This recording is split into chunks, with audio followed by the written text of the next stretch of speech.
మీరు అమరావతిని సపోర్ట్ చేయడం వరకు ఓకే గానీ, మావిగన్ని అపోజ్ చేయడాన్ని అంటే మావిగన్ని వ్యతిరేకించడానికి ప్రధాన కారణం ఏంటి? ఒకవేళ మావిగన్ అమలు అయితే రైతులకు జరిగేటువంటి నష్టాలంటే ఏం జెప్తారు? ఇక్కడ మేము అమరావతి డెవలప్‌మెంట్ అయ్యిద్ది. అమరావతి ఇప్పుడు గెజిట్ వచ్చినాక గూడా ఇంక మేము రాజధానులు మారుస్తాము. రాజధానులు మార్చుకుంటానే పోవటమే మా ఎజెండా. మరి లేకపోతే ఆంధ్రప్రదేశ్‌కి ఈ రాజధానులు మార్చుకోవడంలోనే కాలం ఇదైపోద్దనని చెప్పి మాట్లాడుతున్నారు. కానీ అవి గాని వ్యతిరేకించడానికి ఉంటే గల కారణాలంటే ఇక్కడ అన్ని బిల్డింగులు జరుగుతున్నాయి.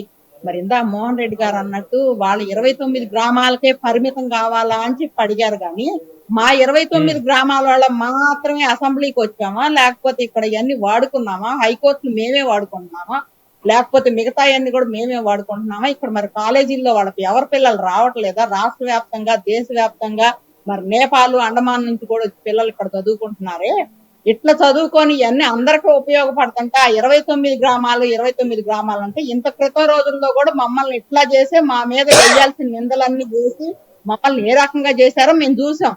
ఇవాళ వ్యతిరేకించడం అంటే మరి ఇన్ని సంవత్సరాలు 7 సంవత్సరాలు పట్టిందండి మావిగన్ ప్రపోజల్ తేడానికి. శుభ్రంగా ఇంతకు ముందే తెచ్చినడితే 5 సంవత్సరాల క్రితం మీ హయాంలో తెచ్చినడితే మరి అదే ప్రపోజల్ అప్పుడు తెచ్చుంటే మీరు సపోర్ట్ చేసేవాళ్ళ? లేదంటే మా దగ్గర భూములు తీసుకోకుండా ఉండేవాళ్ళుగా. అంటే శ్రీదేవి గారు ఒకవేళ వాళ్ళు ప్రభుత్వంలో ఉన్నప్పుడు మావిగన్ని ముందుకు తీసుకొస్తే మీరు దాన్ని సమర్థించేవారా? మాకు అప్పుడు రాజధాని ఎక్కడైతే మాకేంటండి మేము అన్ని యాక్సెప్ట్ చేసేవాళ్ళం. అట్లా కాకుండా ఇవాళ మా భూములు తీసుకొని రైతుల్ని ఈ రకంగా ఆగం చేసి మరి ఇష్టం వచ్చినట్టు చేస్తే మేమేమైపోవాలి? మా భూములకు హద్దులేవి? ఇవాళ తీసుకొచ్చి గుంటలు గోతులు అన్ని చేసి ఇంత క్రితం రోజుల్లో మరి జగన్మోహన్ రెడ్డి గారు ఉండే టైంలో మరి మీ భూములు మీకు ఇచ్చేస్తామంటే అప్పటి రోజుల్లోనే చెప్పారు. ఎక్కడుండే సరిహద్దులు ఎక్కడుండే? మరి తీసుకునేటప్పుడే పూర్తిగా వ్యతిరేకించకపోయారా? తీసుకోవడానికి వీలు లేదు ఈ భూములనేనని చెప్పి వ్యతిరేకిస్తే మేము కూడా కొంత ఆలోచించే వాళ్ళంగా, మరి భూములు ఇవ్వకుండా మా భూములు మేము జాగ్రత్త చేసుకునే వాళ్ళంగా. ఇవాళ 2% ఉన్న రైతుల కోసం జగన్మోహన్ రెడ్డి రాగలిగాడు కానీ 98% ఉన్న మా కోసం ఆ రోజు ఎందుకు రాలా? మరి పార్టీలకు అతీతంగా వద్దమ్మా మీరు ఈ భూములు ఇవ్వకుండా నష్టపోతారని చెప్పకుండా మరి ఆ రోజు మా ఆయన స్టాండ్ ఏందో చెప్పాడు. గుంటూరు విజయవాడ మధ్యలోనే మరి రాజధాని కావాలని చెప్పాడు. మాట తప్పడం మడం తిప్పడం చేసేసి ఇవాళ రాజకీయ పార్టీ చదరంగంలో రైతుల్ని పావులుగా చేసి ఇవాళ మా పీకలు పిసుకోవడానికి సిద్ధంగా ఉంటారు. అందుకని చెప్పేసి రైతులు బలైపోతున్నామని చెప్పేసి మేము వ్యతిరేకించడమే జరుగుతుంది. మా భూములు మాకు అప్పచెప్పగలరా? మరి అప్పచెప్పగలిగే పని మావిగన్ మరి కూడా జై కొడతామండి. ఎక్కడ ఏముండదు అనేది ఎవరి భూమి వాళ్ళకి అప్పచెప్పి ఆ సమర్థత వాళ్ళకి గనక ఉంటే మేము మావిగన్కి జై కొడతామండి. ఆలోచన అనేది తీసుకొని ఎంతసేపు ఉంటా గానీ రాజధాని మహిళల మీద ఏ రకంగా గత 5 సంవత్సరాలు చేశారు. 2 సంవత్సరాల నుంచి రైతులు ప్రశాంతంగా ఉండాలండి. రైతులు ప్రశాంతంగా ఉండటం జగన్మోహన్ రెడ్డి గారికి ఇష్టం లేదు. అందుకని చెప్పేసి ఏదొచ్చినా సరే తీసుకొచ్చి రాజధాని మీద అమరావతి మీద ఒలవటమే ఆయన ఎజెండా అనమాట. ఆ ఎజెండా శ్రీదేవి గారు ఫైనల్ గా చెప్పండి. ఇటు ఆ టీడీపీ వైసీపీ కాసేపీ రాజకీయాలన్నీ పక్కన పెడదాం. అసలు అక్కడ రైతులు ఏ విధమైనటువంటి అభివృద్ధి కోరుకుంటున్నారు రైతుల పరంగా చెప్పండి.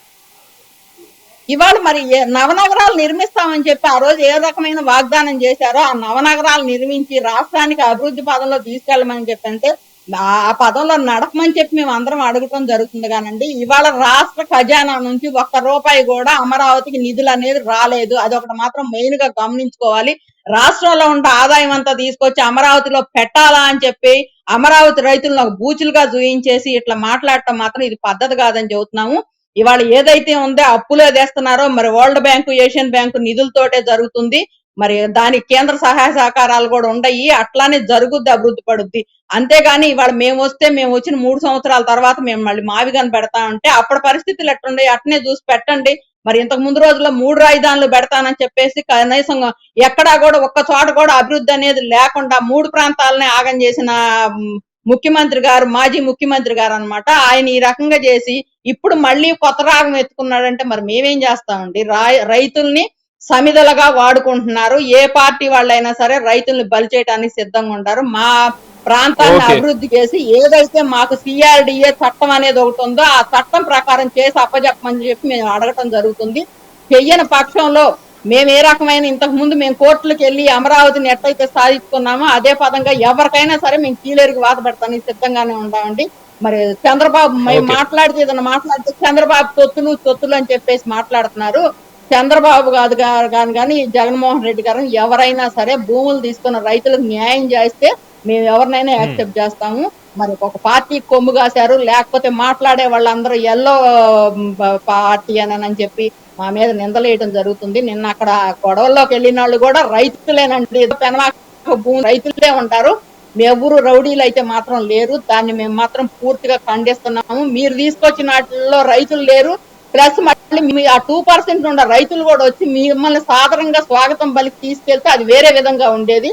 అట్లా కాకుండా పార్టీ ఆఫీసు యాగం చేసిన వాళ్ళని ఇంకొకరిని వస్తుంటే వాళ్ళందరినీ చేసుకుని వాళ్ళు ఏ రకంగా అయితే ముందు పెద్ద రాయి తీసుకొని వేయటం అవన్నీ విజువల్స్ ఉంటాయి, అవన్నీ కూడా చూడకుండా మా మీద రాళ్ళు వేశారు, మమ్మల్ని చంపడానికి చూశారు, అది చేశారు ఇది చేశారు అని చెబుతుంటే అది చాలా హాస్యాస్పదం. రైతులుగా మేము 1631 రోజు ఎటువంటి ఇది అవాంఛనీయ సంఘటనలు జరగకుండా మాకు మేము శిక్షలు అనుభవించుకున్నాం. మరి ఎటువంటి డెకాయిట్ కేసు పెట్టి 20 రోజులు ఇంట్లో లేకుండా మహిళలను కూడా చూడకుండా నా మీద ఏ రకంగా అయితే చేశారో చూసాం. అందుకని చెప్పేసి శ్రీదేవి గారు